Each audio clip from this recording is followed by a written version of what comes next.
Yo, what's up guys? Welcome back dito po sa ating DNVga Doy TV Sports. Ito po ang Doy Politika channel, okay? Ngayon, alright? Dahil nga po may mga subscribers po tayo na gustong mag-topic ito. Kaya ngayon, ang una kong topic dito sa Doy Politika, ano po bang masasabi ko sa mga kaganapan po at particular sa flood control, okay?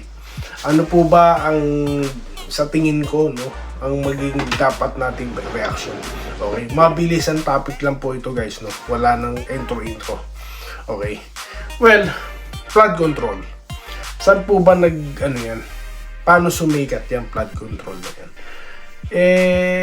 Mismo po kasing presidente, ang nagmalaki po ng flood control, libo-libo, mga 5,000 plus po daw, ang flood control, di po ba, na natapos. Okay, pero right after that zona, bumagyo, di po ba, or umulan, lumubog po, ang ilang mga parte ng ating bayan, di po ba. Kaya po hinanap ngayon ng taong bayan, nasaan ang flood control? Yung mga dahilan po, binangga ng barko, na overwhelm, tapos ano pa ba, dapat po tayong masanay na dahil parang new normal na daw, in which hindi po natanggap ito ng tao, Kaya talaga naging mainit na usapin itong flood control hanggat sa ito na, mismong pangulo na po, ang tawag dito, nagagalit na, okay, hanggat sa meron ng mga napangalan ng contractors, di po ba, hanggat sa nagkaroon na ng hearing. At ayan na po yung mga pangalan, Ang kakatuwa po sa mga hearing na ito ng Congress at Senado, kapag nasa Senado po ang resource person, congressman po ang binabanggit. Kapag naman po nasa Congress naman ang mga resource person, senador naman po. Okay, so ganun hanggat sa ngayon ang nangyayari na naman, binabalik na naman tayo since matagal, since 2016, napapangalanan na ulit yung dating presidente. Samantalang ang nagaganap na malawakang usapin ngayon ng flood control, lumulubog po ngayon, sa panahon ngayon, pero doon binabalik ang usapan, para pong imbis na malutas ang usapan, para po nag-iiba, So ano pong masasabi ni Doy TV dyan? Well, ang masasabi ko guys, tayo na mamamayan, dapat po tayong makialam dito, di po ba? Kaso po ang nangyayari, ginagawa pa pong katatawanan ng iba ang issue na ito. Best example po yung Diskaya. Pinapakita yung mukha ni Michael B na magkamukha sila. Ang tanong ko sa inyo, ano nakakatawa dun? Kung totoo man po yung mga bintang sa Diskaya, hindi po ba dapat tayo magalit? Hindi po ba? Hindi po ba dapat tayo usisain natin kung totoo ito at magalit tayo? Bakit? Kasi po, the more na wala tayong reaction, parang wala lang nangyari. Biruin nyo po yung isang lamesa na puro pera, guys.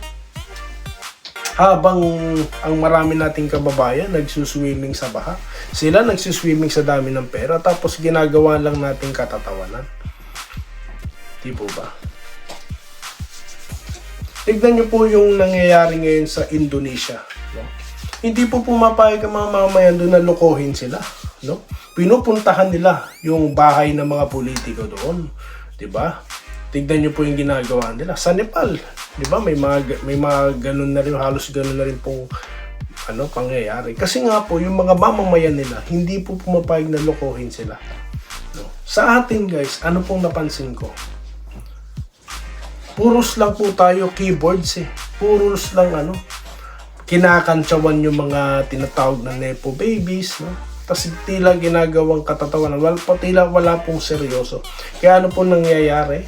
Hindi na po ako magtataka kung wala po na pong mangyari. Wala namang makakasuhan dyan. Bakit? Kasi nga po, imbis na seryoso tayo, ginagawa natin itong katatawanan. Bandang huli, makakalimutan na po natin.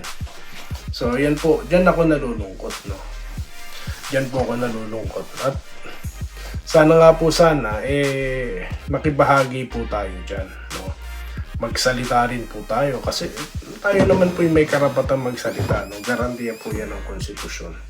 So yun lang po ang aking masasabi dyan, guys, no? Sa issue ng flood control na yan, no?